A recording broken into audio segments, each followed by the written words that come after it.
Bismillahirrahmanirrahim. Assalamualaikum warahmatullahi wabarakatuh. Innal hamdalillah nahmaduhu wa nasta'inuhu wa nastaghfiruh wa na'udzubillahi min syururi anfusina wa min sayyiati amalina. May yahdihillahu fala mudhillalah wa may yudlil fala hadiyalah. Asyhadu alla ilaha illallah wa asyhadu anna Muhammadan abduhu wa rasuluh. Allahumma sholli wa sallim ala sayyidina Muhammad wa ala alihi wa ashabihi wa man tabi'ahum bi ihsanin ila yaumiddin. Syukur Alhamdulillah kita bisa berjumpa lagi di channel ini. Shalawat dan salam selalu dan tetap tercurahkan kepada junjungan kita Nabi besar Muhammad Shallallahu Alaihi Wasallam. Allahumma sholli ala Sayyidina Muhammad. Harapan dan doa saya, semoga saudaraku semuanya yang menonton video ini selalu diberikan kesehatan, dilapangkan rezekinya, iman yang dirahmati Allah Subhanahu Wa Taala. Pada zaman yang sudah serba canggih ini, budaya barat atau asing sudah biasa dilakukan oleh sebagian besar orang. Salah satunya yaitu pergaulan bebas, terutama di kalangan remaja. Hubungan antara laki-laki dan perempuan sudah menjadi sangat wajar dan tidak dilarang. Padahal dalam agama Islam, hubungan pacaran antara laki-laki dan perempuan sangat dilarang, karena bisa menjerumuskan pada perbuatan zina. Faktanya saat ini sudah banyak gadis yang hamil di luar nikah, lantaran terjadi karena kecelakaan. Zina merupakan perbuatan keji yang dilakukan oleh pria dan wanita, dan terjadi persetubuhan di antara keduanya. Perbuatan zina adalah salah satu perbuatan yang dikutuk Allah Subhanahu wa Ta'ala, dan sebagai umat Islam kita dilarang atau haram hukumnya untuk mendekati zina. Zina itu sendiri dapat digolongkan menjadi dua golongan, yaitu zina muhsan, atau zina yang dilakukan oleh mereka yang sudah menikah, dan zina ghair muhsan, atau zina yang dilakukan oleh mereka yang belum pernah menikah. Adapun hukumannya adalah dengan cara dirajam atau dilempar batu hingga mati bagi pelaku zina muhsan, dan hukuman dera atau cambuk serta diasingkan 1 tahun lamanya bagi mereka yang melakukan zina ghair muhsan.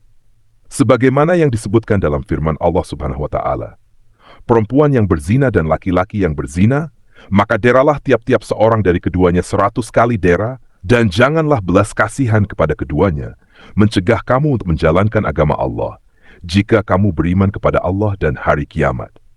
Dan hendaklah pelaksanaan hukuman mereka disaksikan oleh sekumpulan orang-orang yang beriman.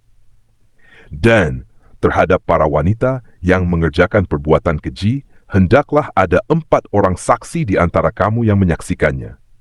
Kemudian apabila mereka telah memberi persaksian, maka kurunglah wanita-wanita itu dalam rumah sampai mereka menemui ajalnya, atau sampai Allah memberi jalan lain kepadanya. Al-Quran Surah An-Nisa ayat 15. Lantas bagaimana cara seseorang jika ingin bertaubat dari perbuatan zina? Sahabat beriman yang dirahmati Allah, berikut ini adalah amalan penghapus dosa zina. Yang pertama, menyesali perbuatannya. Tidak akan terhapus dosa seseorang jika ia tidak mengawalinya dengan penyesalan. Rasa sesal yang dirasakan oleh seseorang yang berbuat zina dapat mengembalikannya pada jalan yang benar dan kembali pada Allah Subhanahu wa Ta'ala. Ia menyesali dosa yang pernah dilakukan, dapat membersihkan hati dan memantapkan niat jika rasa sesal itu dijadikan awal dan cambuk untuk bertaubat kepada Allah Subhanahu wa Ta'ala. Yang kedua, taubat nasuha. Jika ingin menghapus dosa apa saja, terutama zina, maka seseorang haruslah bertaubat dengan sungguh-sungguh atau taubat nasuha. Taubat nasuha adalah taubat yang sungguh-sungguh berasal dari hati dan dilakukan karena seseorang menyesali perbuatannya. Ya, Allah memberikan janji bahwa Ia akan mengampuni dosa-dosa hambanya yang melakukan kesalahan.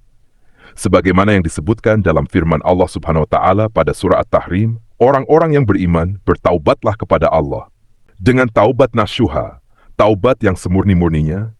Mudah-mudahan Rabbmu akan menutupi kesalahan-kesalahanmu dan memasukkanmu ke dalam jannah yang mengalir di bawahnya sungai-sungai. Pada hari ketika Allah tidak menghinakan Nabi dan orang-orang mukmin yang bersama Dia, sedang cahaya mereka memancar di hadapan dan di sebelah kanan mereka, sambil mereka mengatakan, "Ya Rabb kami, sempurnakanlah bagi kami cahaya kami dan ampunilah kami. Sesungguhnya Engkau Maha Kuasa atas segala sesuatu."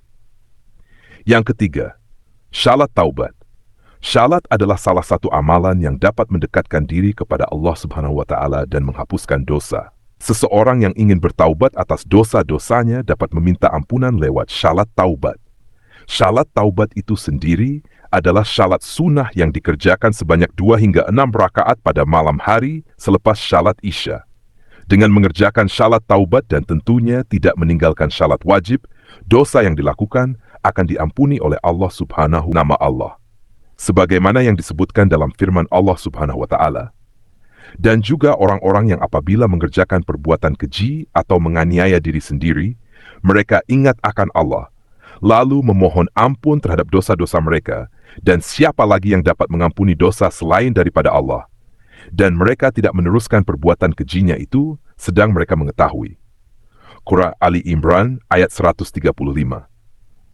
Yang kelima, melakukan kebaikan pada sesama. Jika seseorang berbuat dosa dan keburukan, maka untuk menghapuskannya ia perlu melakukan hal atau kebaikan pada orang atau makhluk lainnya, seperti dengan bersedekah, menghapuskan hutang orang lain padanya, memberi makan binatang, dan sebagainya. Seperti yang dikisahkan seorang wanita pelacur yang masuk surga karena memberi minum anjing yang kehausan. Yang keenam, berpuasa. Berpuasa adalah salah satu cara melatih hawa nafsu dan kesabaran kita. Puasa juga dapat menghapuskan dosa apabila dilakukan dengan sungguh-sungguh, terutama jika melakukan puasa sunnah seperti puasa Arafah dan Asyura. Yang ketujuh, memperbanyak membaca Al-Quran. Al-Quran dapat menjernihkan hati dan membacanya tidak hanya mendatangkan ketenangan, akan tetapi juga menghapuskan dosa seseorang. Sebagaimana yang disebutkan dalam hadits riwayat Muslim, bacalah Al-Quran, karena sesungguhnya ia akan datang pada hari kiamat untuk memberikan syafaat kepada pembacanya. Sahabat beriman yang dirahmati Allah, demikian amalan-amalan yang dapat dilakukan untuk menghapuskan dosa zina. Seseorang yang melakukan perbuatan zina tersebut wajib bertaubat dan memohon ampunan kepada Allah Subhanahu wa Ta'ala. Wallahu alam bisyawab. Demikian yang bisa saya bagikan, semoga bermanfaat untuk kita semua. Amin ya rabbal alamin.